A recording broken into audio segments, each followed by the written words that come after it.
Data turagushimye tuguhaye icyubahiro turagushimye yuko waduteranyije mu nzu yitiriwe izina ryawe aho dukirira aho twomorerwa aho dusubirizwamo imbaraga mwami tuguhaye icyubahiro cyose ni icyawe ntawe mugifatanyije turi abakobwa n'abahungu bawe twaje imbere ya data dushize amanga ntago tuje tubebera kuko uri papa uri umubyeyi mwiza uzi buri mwana wawe wese icyo akeneye icyo ngicyo mwami uduhaze nongeye gusengera umuhungu wawe mwana wawe agiye kuvugana natwe mwami ntaba ari we ahubwo aba ari wowe mwuka wera amubeho cyane ubuntu bwawe bumubeho ikiganza cyawe cyiza kimubeho uyu musozi turawuguhaye aka gace turakaguhaye mu izina rya Yesu reka uganze reka utegeke reka uvuge reka hagire ibyo usenya reka hagire ibyo urandura kandi hagire n'ibyo ushinga hagire n'ibyo ukomeza tugukomeye amashyi turagushimye amen amen. God bless you a lot. May God bless her. We love it. We love it.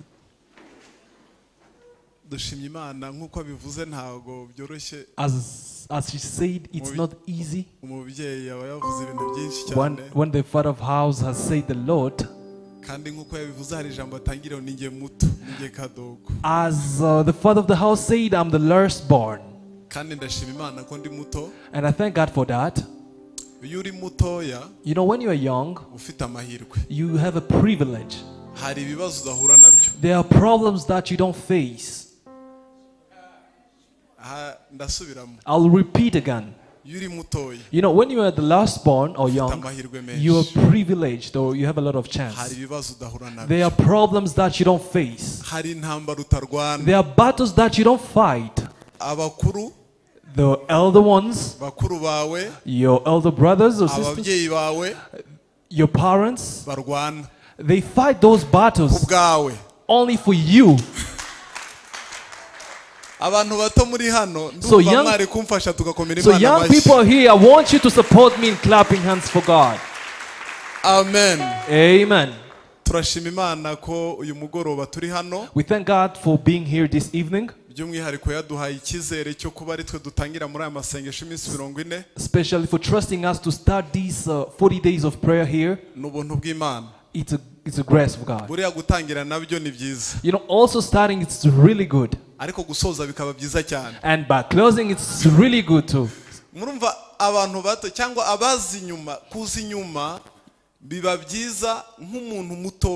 You know, coming as a last, it's good for a young person.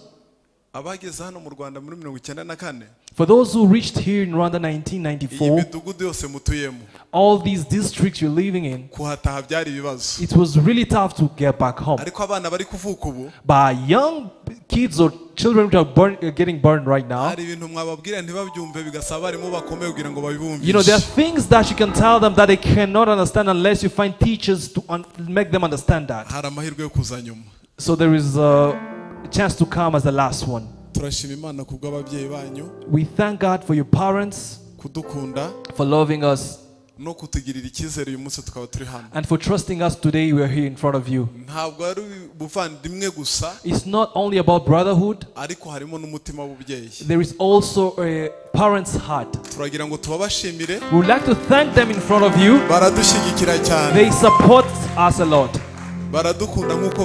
They love us as they love you. May God bless them. And you're going really far. So this evening we are starting now. I don't have a lot to say, but let me just talk about the Word of God. The father of the house said that we started the journey today. In our church also we have started these 40 days of prayer and fasting. We thank God for that. We have started. I like to sing. There is a song that I would like to sing. And then after, I will step in the Word of God. Today is to start. Even though we speak about few things, but tomorrow I like that small book that I have in my hand. I love this small book I have here. I will sing a short song from this small book you hear. And these songs is proportional to these periods. We thank God that we are here in prayer and fasting. There is a day where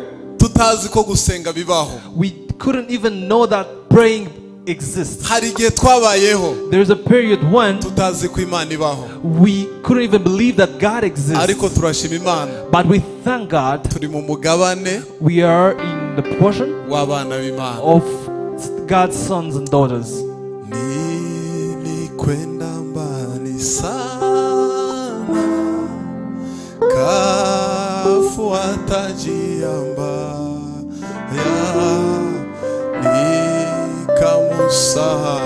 Yesu aliyenipenda kwe ninara na furaha. Nta muntu uyizi ngo mfashe. Oh Yesu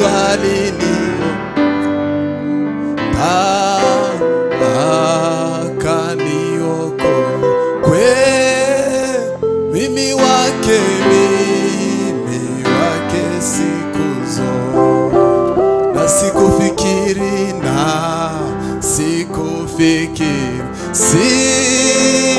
nitakapohiri mbele ya Mwenyezi, mbele ya Mwenyezi Mungu na kuhukumiwa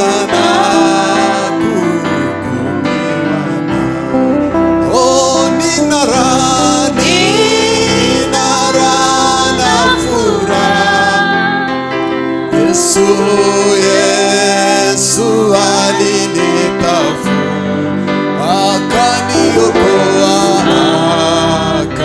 akaniokoa kwe mimi wake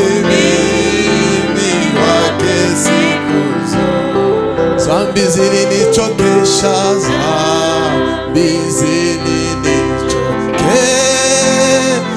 kamwendea nikageukia Mungu akasema neno zuri la amani na furaha. Haleluya.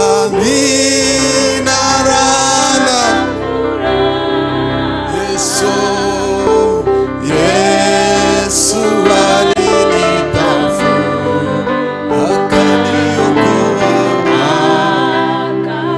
akaniokoa kwe mimi wake siku zote. Oh mimi wake siku zote. Oh jenduiwe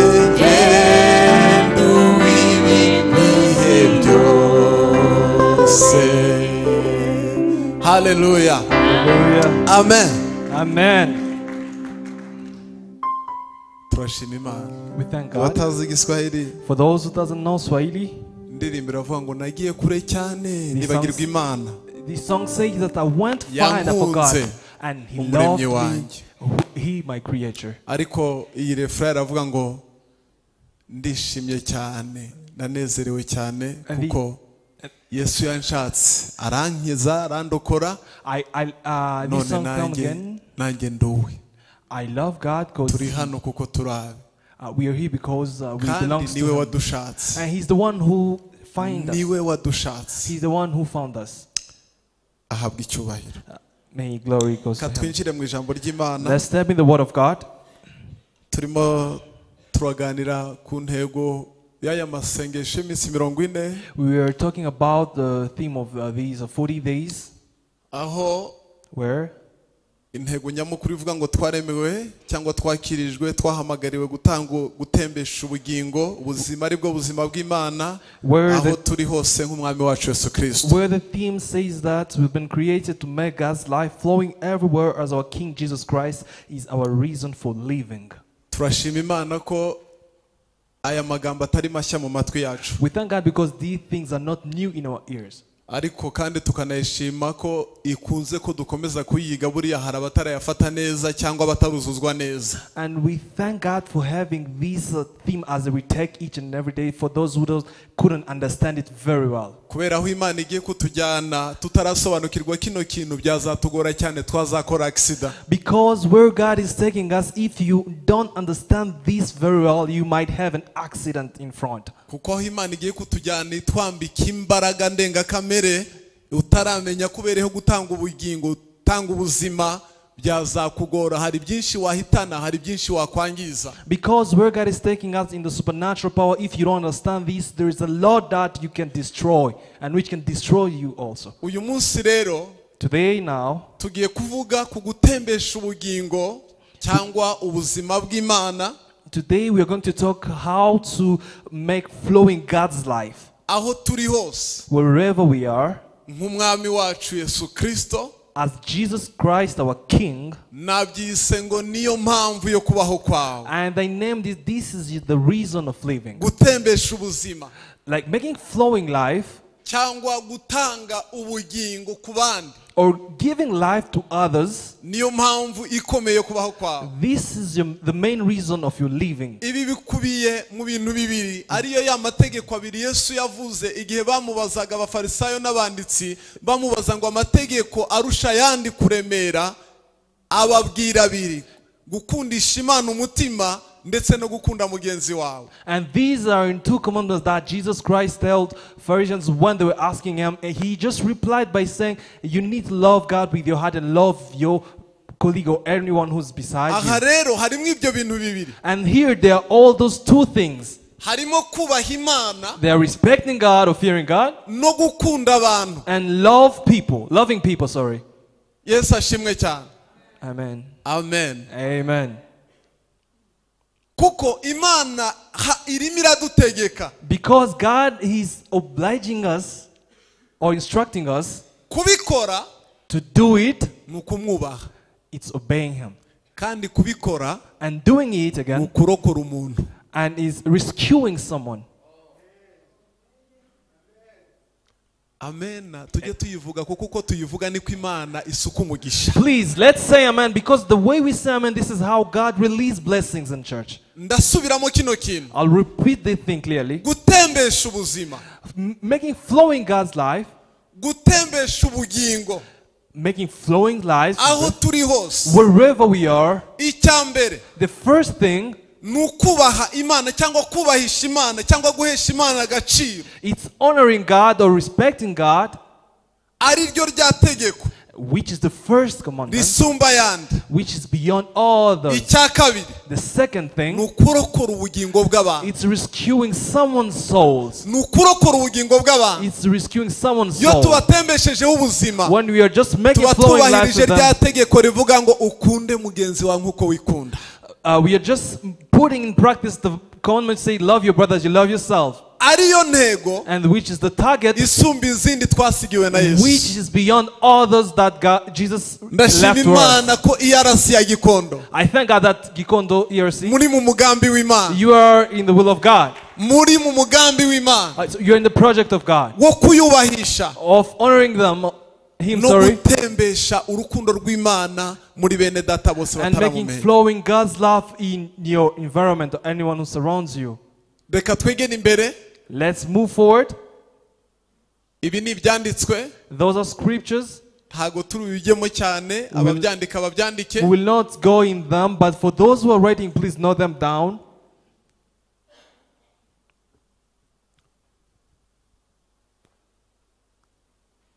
Gutembesha ubuzima. Making flowing life.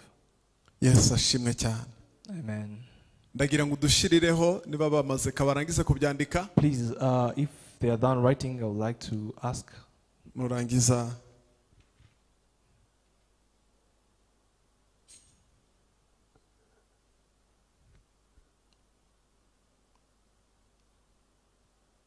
turashima Imana yahumekeye umubyeyi wacu. We thank God for revealing our father. Kandi numugisha ukomeye cyane. And it's a great blessing indeed. Twe nk'abana be. We as his sons and daughters. Hari umunsi umwe twarimo tuganira. There is a day we've been talking n'umufasha wanjye with my wife. Arambwira kugira umubyeyi ni ibintu byiza. She told me having a parent is something which is really good. Yicara akavugana n'Imana ibizabatunga. Who sits with God and talks about something which will feed you. Akavugana n'Imana, Imana ikamuha ibizadutunga. He talks with God and God gives him what will feed his sons and daughters. Without crying and kneeling down, God releases. And God gives you direction of 7 years. And God gives you direction of 7 years. Without struggling. I've been praying with other brothers and sisters. There is a time when it reached, they said, let's go and fight for everyone. We don't fight for ourselves. Hallelujah. Amen. We have Moses in front of us. He goes at Sinai mountain. He brings for us and we receive. We won't be like Israelis. We will take them and keep moving forward. Amen. Amen. We won't allow our Moses to fall in the desert. He will get it at Canaan. All Christian who revolts, let's read in Genesis, the 12th chapter.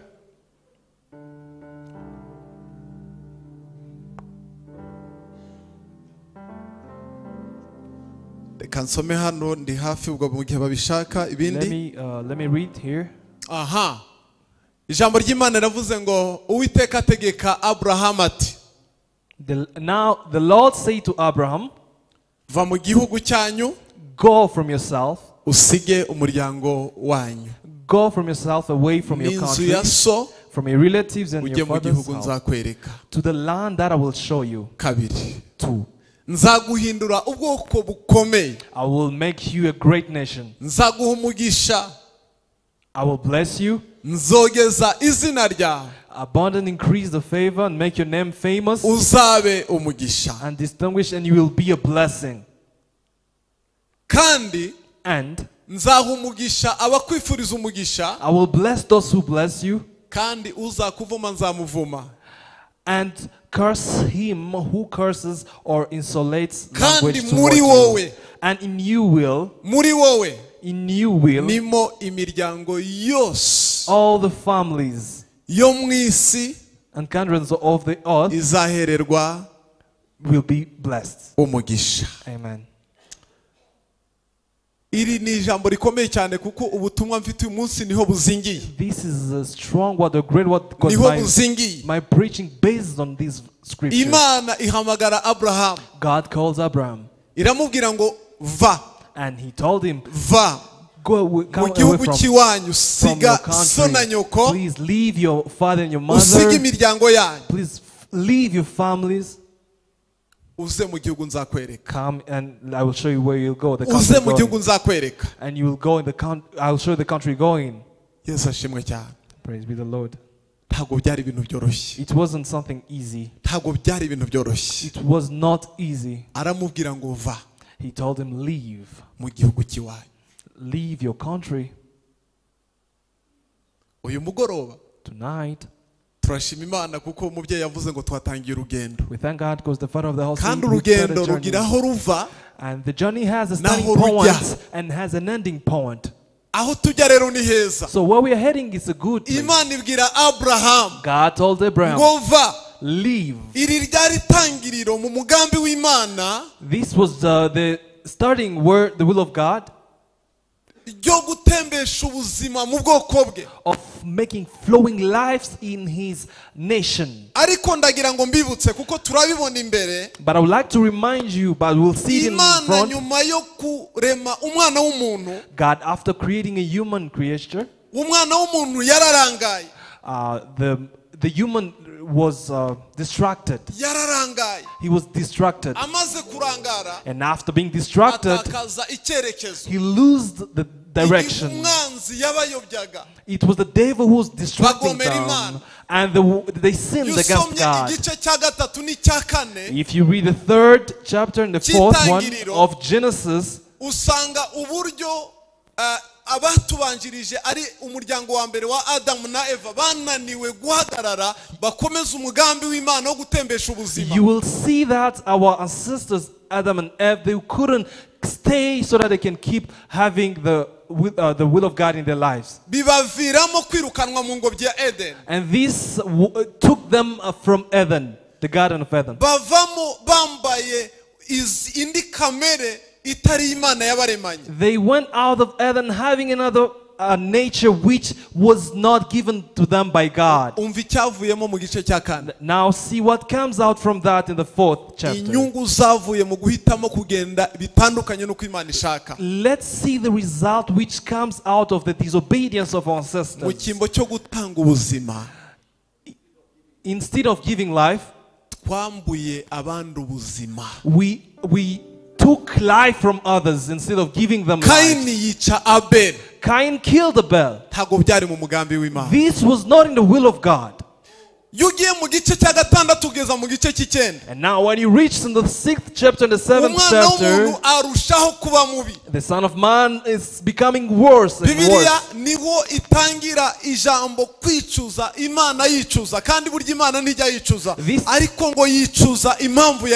This is where the Bible starts saying about regrets, why God is regretting, and God doesn't regret. This man that I've created to make flowing life, I've created this person to enjoy with me, because you can't make flowing life without having an internal connection with the man with the one who created lives. And God said, let me destroy all these people. Because God is God who gives lives. And His grace was on us. We was not all destroyed. And God said, I should reserve some people so that I can make flow life. Because if He don't have somewhere He can make flow life, life can't be there. Hallelujah. Hallelujah. Even though He's a God mighty all of everything, He still have that hunger of making flow His life. So He reserved Noah. He reserved Noah and their small family. And those who stayed, it didn't take long. And they was distracted too. And they lose the direction. And they had a lot of pride in them. And they even planned. If you read the 11th chapter, and they just they've started saying we are enough, we can even reach where God is now. And they started planning how to build a tower where they can meet God. Do you know the story of Babel's tower? Confusion. This was a tower of confusion. And God saw that. And God said, I can destroy you. But let me now separate or distract your thoughts. Because if I destroy you, I can have a problem of lacking where I can make flowing life. Please let's honor God. This is where Paul says a great word. Paul said we were dead because of our sins. We were dead. Even us also were dead. Even you also were dead because of your sins. Because God is that and He made flow life. And He changed us as alive people with Christ. It's not by mind. It's not even our own work. It's His grace in our lives. And He put that grace in us. And He closed His eyes. Let them live. That maybe they will be good people. And we thank God for that. And he didn't want to destroy them. ngo irabatatanya ibaha indimi zitandukanye. And he gave them different languages. Iravuga wenda aho bazagera maybe where they'll reach, bazasubiza ubwenge ku gihe. they'll be back in normal state. We thank God in this 40 days. Tugiye gusubiza ubwenge ku gihe. We are going to bring back our normal. We are bringing back our knowledge in normal state. Ejo nateranye namwe. Yes. Ejo nateranye namwe materaniro. Yesterday I was with you online service. Nanjye nari muri online church. I was among the online church. Bayita ngo ni e-church. It's an e-church as they call it. Rero nakunze ijambo rikomeye. I like the great word which is saying here. Mukozi Imana arimo ababwira ngo gusenga. The man of God was talking about prayer. Hari abantu bajya mu masengesho bagasenga. There are people who just go in prayer and pray. Bagasigara bitotomba bishyuza Imana amasengesho basenze. And they start complaining, talking about their prayers. Nagusenze. God, I praise you. And you're doing nothing. Yarababwiye ngo gusenga ntago binyeganyeza Imana. And he told you that prayer doesn't shake God. It just doesn't put us on the line. Because our things are in the line where God prepared it. When we are out of God, we are unable to see that. When we are praying heaven in communion with God, we are adjusting ourselves in answers of our problems. Praise the Lord. God didn't destroy them. On the 11th chapter, and God said, these people they are now getting tough. Now I'm breaking down, because if I take it in details, we can stay here. In this 12th chapter, I called it the creation of a new nation. Because from Adam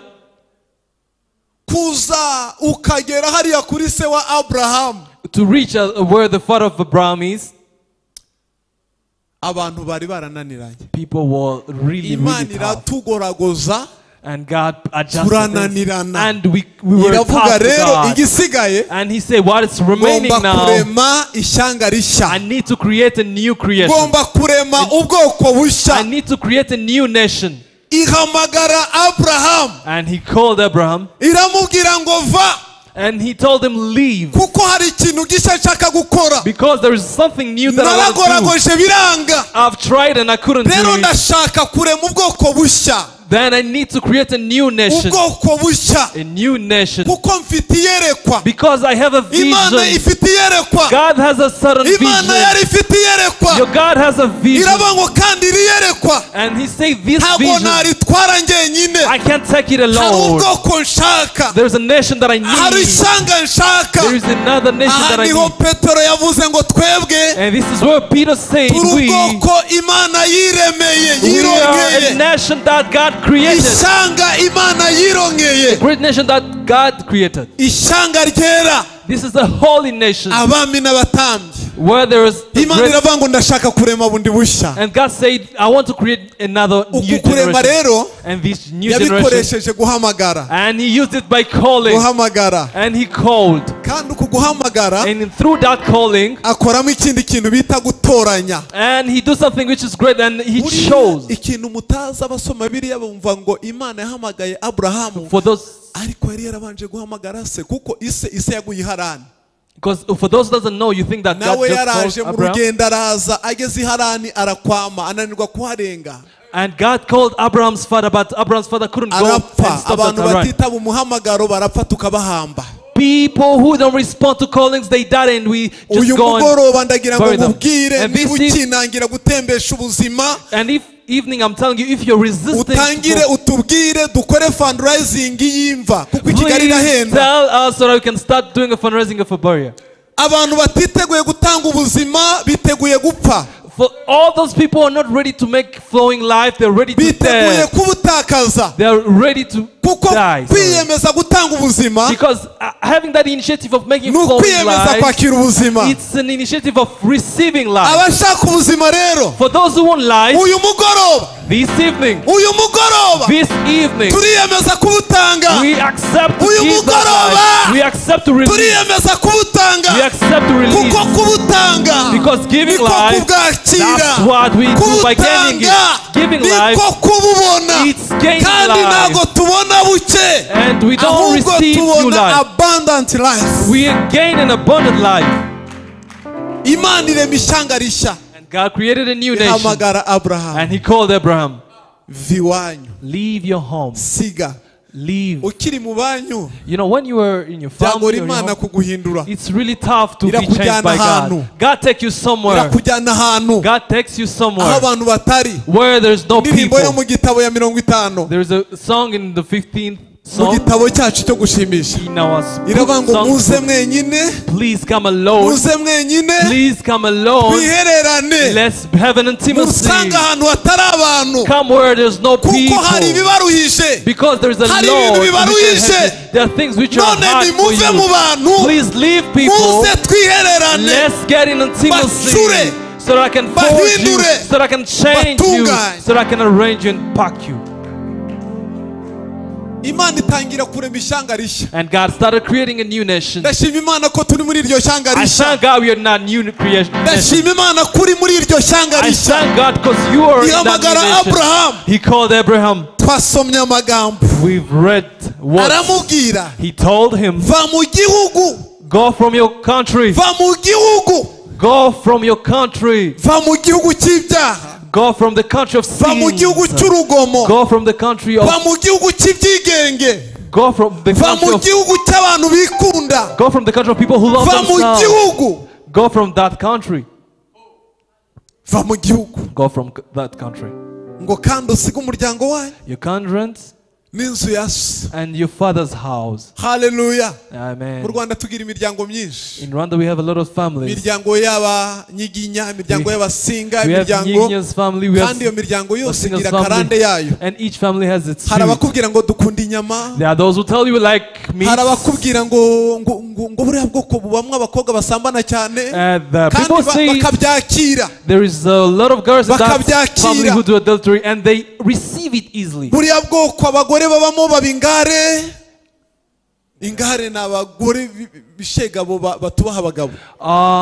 they say that those families have wives who don't respect their husbands. And God told him, come out of those families. Leave those attitudes. Leave your home. And He told him, come, I will show you the country. That I will show you. I will make you a great nation. He's taking him from nations and He's taking him to another creation of nations.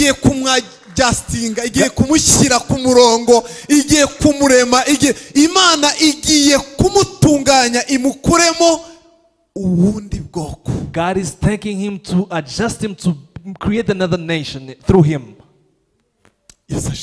Praise be the Lord. It's not only a nation, a great nation. A great nation. A great nation. A great nation. Did you know that you're a great nation? Did you know that you're a great nation? You know, if you know that you won't walk like Kigali, because if you walk that you won't walk like, you won't walk like wives of Kigali or women of Kigali. Because we've been called to be a great nation. And He told him, I will bless you. Blessings, it's not only money. Blessings are beyond money. Blessings are beyond honor.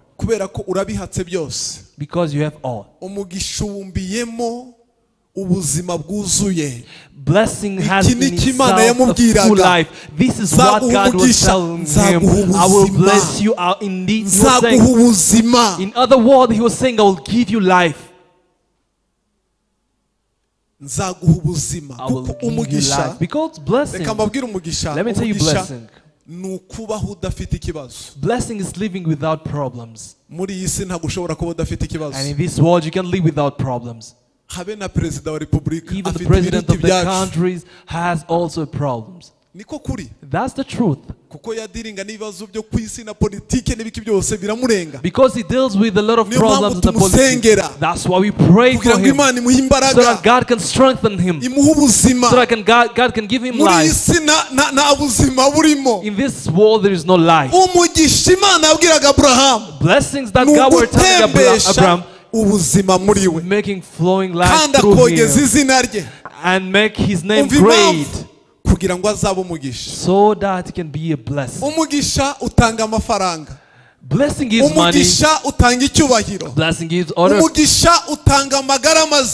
Blessing gives good health. If there are people who are sick this evening, let me tell you something. Please seek for blessings from God. Because where is the blessing of God? This is themselves.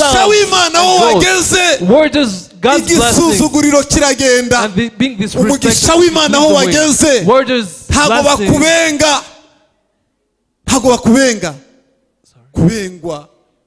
they don't hate you, sorry.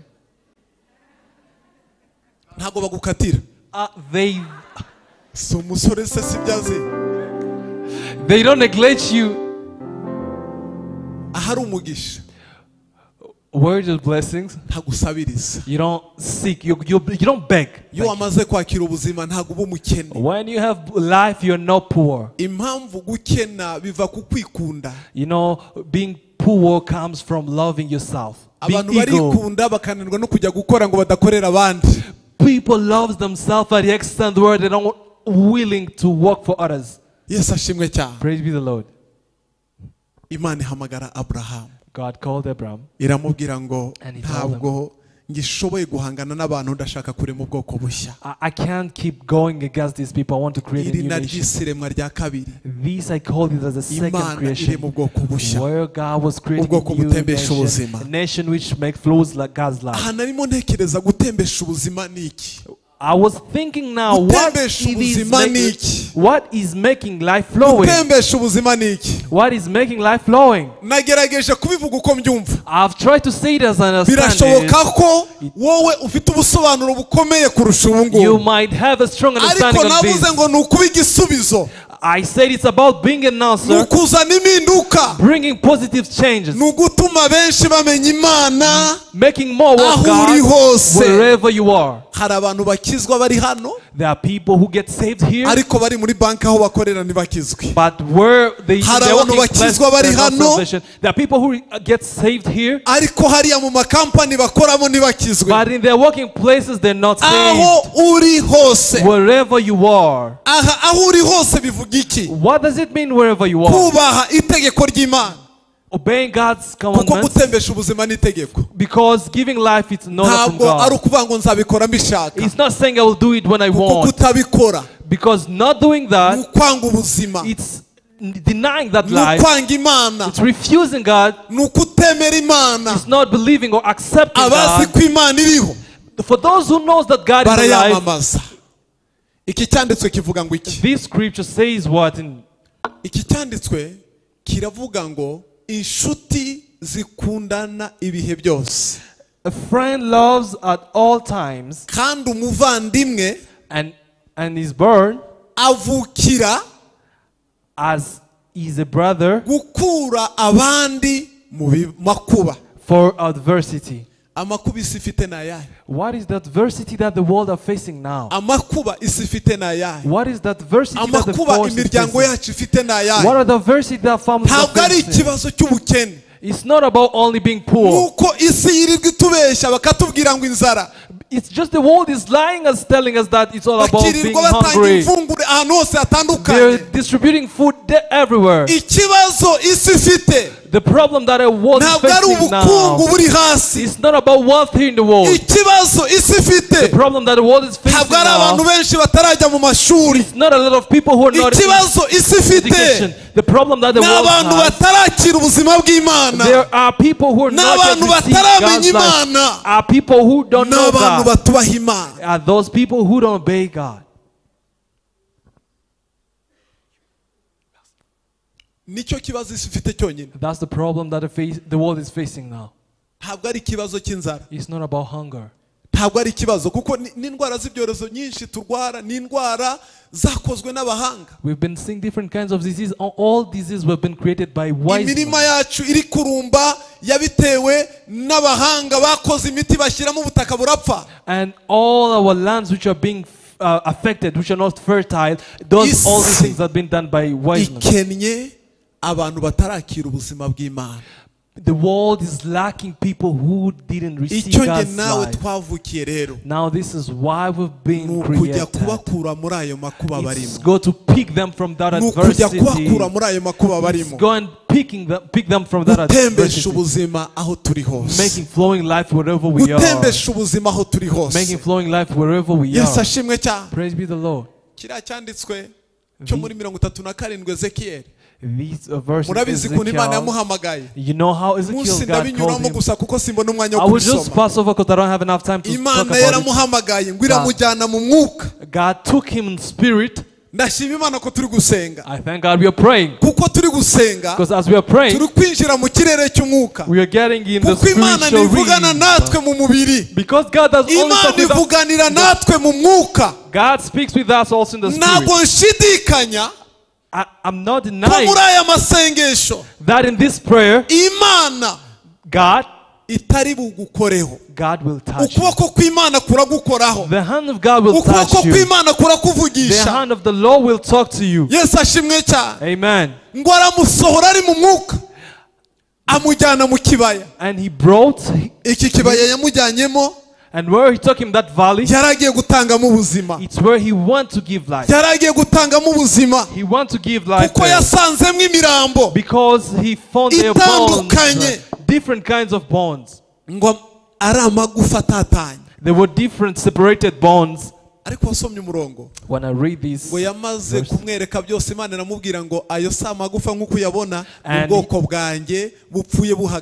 and God led him around and he told him, these are not only bones, these are my nation which are dead. ndimo ndasenga Imana muri aya masengesho, Imana iguhishurire ibintu bidasanzwe. I'm praying so that God can reveal you things which are iguhishurire ihereye mu nzu y'iwanyu. Let God start revealing you from your home. Kugira ngo bari utangirira utanga ubuzima. So that you can start from there giving life. Imana iramubwira ngo ubu n'ubwoko bwanyu. And God told him, this is your nation. N'ubwoko bwanyu. This is your nation. Ngo maze arambwira ati mwana w'umuntu, ayo magufa ubonye n'ay'ab'inzu ya Isiraheli yose, dore baravuga bati amagufa yacu arumye kandi ibyiringiro byacu biraheze, twaciwe burundu. Abo baciwe burundu, abo bazi ko bapfuye, abo bazi ko nta mahirwe bafite, tugiye kubabwira ngo hari umwami ushaka kubaha ubuzima. And that when God was showing them, he was telling you, those are my nation which are dead. And I'm talking to those one who don't believe that they will come back again. I'm telling you, there's God who gives life. Hari umwami ushaka kubaha ubuzima. There is a king who wants to give you life. I'm praying for you so that God can reveal himself to you and talk to you. So that God can talk to you. So I would like to say, what is it important to know that? Why is it important? Why is it important to know? Why is it essential to know that you should make life flowing wherever you are? Do you know why? I've mentioned it. Because wherever you are, you are there for a certain time. For another certain of time, you won't be there. They were here at Gikondo, but we don't know tomorrow where we'll be. This verse says in Ephesians 2, because David did what God wanted in his time, was laid fell asleep and was laid with his fathers and saw corruption. I would like to read this verse. For David, after he had served the purpose of God in his own generation, for God, after he has served the Bible says after his y'isi. The purpose of God. Mwibuke navuze ngo gutembesha ubuzima. I've said that make flowing life. Niyo mpamvu yo kubaho kwawe. This is the main reason of your living. Dawidi amaze gukora gusohoza impamvu yo kubaho kwe. After he has served his purpose of God, arasinzira. He slept. He fell asleep. Dukwiye kubikora.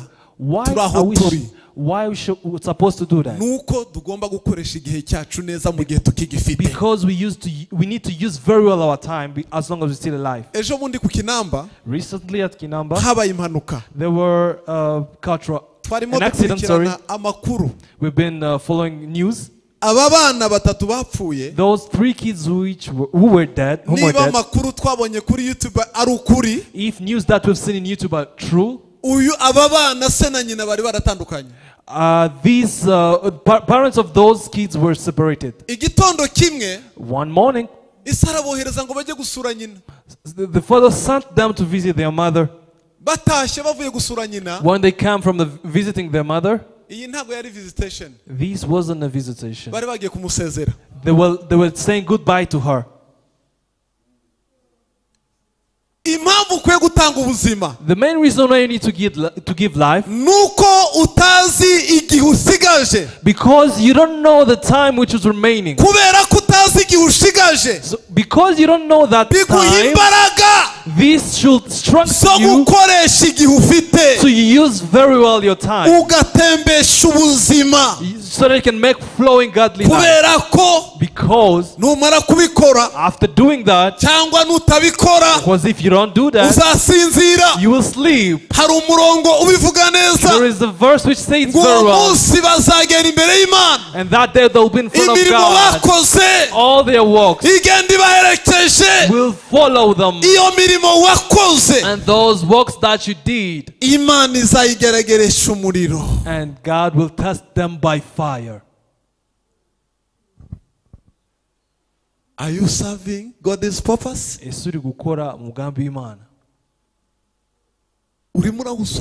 Are you doing God's purpose?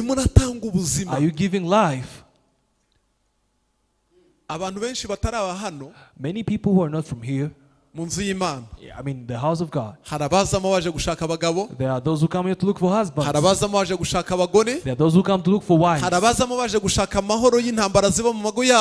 those who come to look for peace. There are those who come to look for job. And pastors pray for them and they get those jobs. I've realized something which is very hard. What you want, you get it. What you want, you get it. What you want, you get it. But this evening, God wants to change our mindsets. It's very essential to make flowing life as long as we still have time. Because there is a time where we'll fail. In Ecclesiastes 3, in the first, everything has its time. I would like to tell you, brothers, if you hear God telling you to do this, please do it when He's saying it. Please say do it. Because you don't know what will happen tomorrow. Let me reveal you another secret. When you don't do what God tells you to do, it delays your life.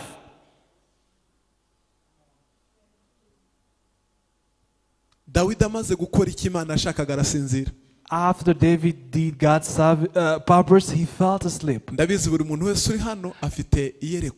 I know that everyone who's here has a vision, has a dream.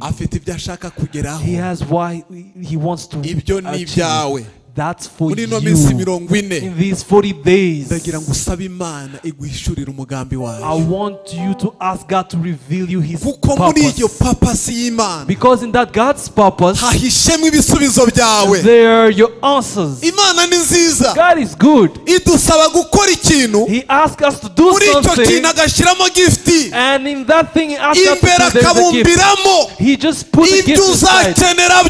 All you will need minsi yo kubaho kwawe yagusabye kumukorera muri uwo muhamagaro ashyiramo amazu yawe ashyiramo amamodoka yawe ashyiramo inshuti zawe ashyiramo abantu bagushyigikira buri kintu cyose muri uwo muhamagaro hazamo ingabo zikurwanirira. There will be warriors who will fight for you. Impamvu yuko tugomba gutembesha ubuzima. This is the reason why we need to make full lives. Nuko dufite igihe.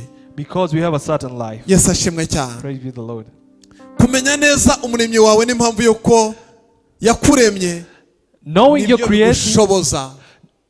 Gufata icyemezo cyo gutembesha ubuzima. Knowing your creator and why he created you is what enables you to make the decision to make life flow. Nujya gusoma amakuru ya Abraham. When you will read Abraham's news. Imana yamuhamagaye. When God called him. Yarayimenye. He knew him. You might ask yourself, how did Abraham see that? We are unable to know God with our own brain. We are revealed by the Holy Spirit. When God called him, he knew God. He wasn't afraid of leaving his family. The family is sweet. Our attitudes in the family are sweet. There are kids that we've been talking about. We've been saying that sins are sweet. And they are expensive. They are sweet. Sins are sweet. Even though they are sweet, they're inside. They are death. Because most of us are aware of that death. Abraham knew God. After knowing God, it's how it gives you the strength. Because this verse says that we are workmanship created in Christ for good works, which God prepared us beforehand. You can't make flow life if you don't know God. Because knowing God, this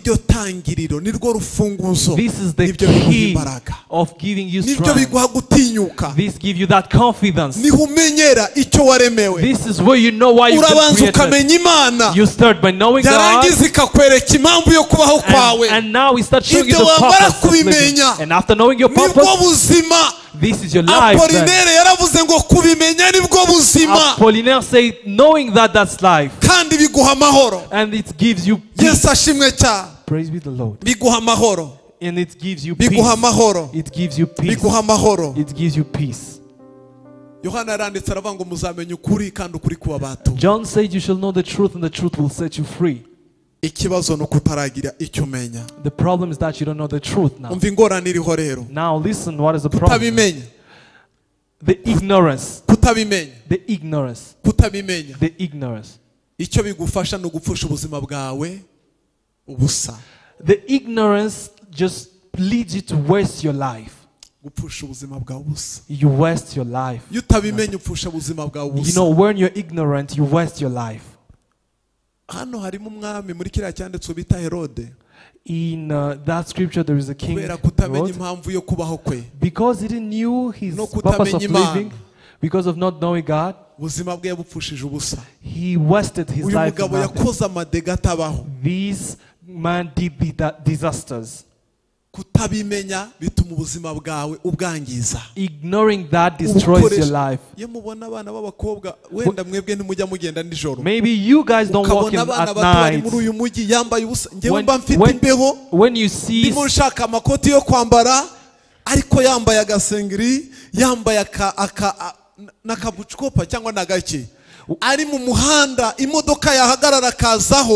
azingo n'abagabo bamushaka imbeho ya saa 8 imukubita ubuzima akabupfusha ubusa. You know, at night maybe you don't go outside. There are little girls who wear short thing while I'm just cold. They're just looking for men's at the cause. Ubu buzima ntabwo ari ubwawe. This life is not your life. N'ubuzima bw'Imana. It's God's life. Kandi yutabizi. And if you're ignorant about that, you are a problem to people. Ukaba uyu murongo uciyemo umurongo kubera ko icyo waremewe I highlight this point because you've been created to be an answer to people, but now you're being a problem. Do you know how many kids were dead at Rama?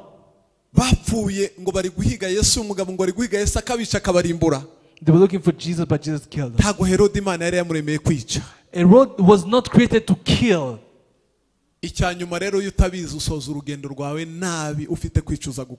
The last point is that if you're ignorant about that, you end your trip badly with a lot of regrets. People who don't want to regret. This evening, let's decide to give life. If you don't want to say, if you don't want to say if I knew, God is calling you to make flowing life. God is calling you to put your life in His hand. He who created you, He Alpha and Omega, He will guide you. He will guide you. And He will guide you. He will guide you. Knowing well your Creator.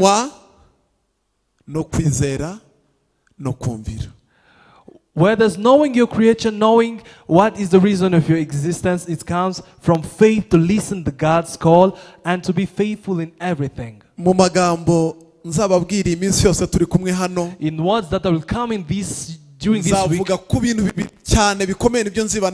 I will emphasize on two things: listening to God and being faithful. Listening to God and being faithful. If you want to see life in your life, you need to train yourself to listen to God.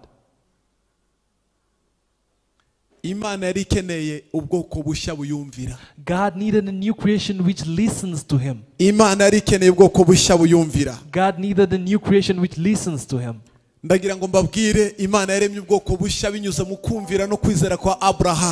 created a new nation through the obedience of Abraham. The nation that God reserved blessing for. A nation which blesses each other. The blessing that God, the nation that God created to have victorious or being happy. This evening, I would like you to decide to listen to God. In your prayers,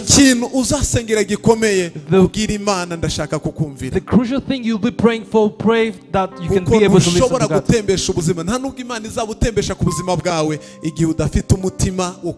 Because you cannot make life flowing if you don't have that listening. Listening is accepting the commandment of God. Listening is making in practice what the Word of God says. Even the Bible says the obedience is greater than the sacrifice. Abraham listened to God. And Ezekiel also obeyed God. They stood and obeyed God. And they said, what you want us to do, we'll do. I would like you to be strong and listen to God, so that I can make flow of life in you, so that anointing can be in you, so that strength can flow in you, so that I can alert you, so that I can stand your future, open your blessings. There are things that will be removed just because you prayed. Those things will just leave because you obeyed in God. There are things that are going to be wild. There are things which are going to be broken. There are things which are going to be broken in your workplace. Just because you decided to obey God. Because you decided to obey God. There is a wedding that God wants to live. You lady, you man. There is a wedding which is going to be released. Not only just because you prayed, because just you obeyed God. And God told Abraham, son, come. And he stood and came. And he went without even knowing. He accepted to die. nukwemera gutakaza agaciro kawe. It's accept losing your values. Kugira ngo agaciro k'Imana kabone aho gakorera. So that the value of God can gain a place in you. Nukwemera gutakaza ubusa bwawe. It's accept losing your things. Kugira ngo wakire ibifatika bivuye ku Mana. So that you can get tangible thing from God. Tugiye guhaguruka dusenga Imana. We are going to stand on our feet and pray. Tugiye guhaguruka dusenga Imana. We are going to pray. Uyu mugoroba ubwira Imana ngo ndashaka kukumvira. Please say to God, tell God that you want to obey Him. Ndashaka kukumvira. I want to obey you, God. Abraham yumviye Imana. Abraham obeyed to God. Ezekiel yumviye Imana. Ezekiel obeyed to God. No mubyo adashoboye abwira Imana ngo niwe ubizi. And in what he couldn't do, he told God he can do that. No muri aya masengesho uzabwire ngo ndashaka kukumvira kuko ikibazo dufite n'Imana ifitanye natwe n'abantu bataragera ku rwego rwo kuyumvira. Because the only problem which is between us and God is that there are people who don't obey God. Ndagira ngo uzamure ibiganza byawe dusenge. I would like you to raise your hands while you are praying.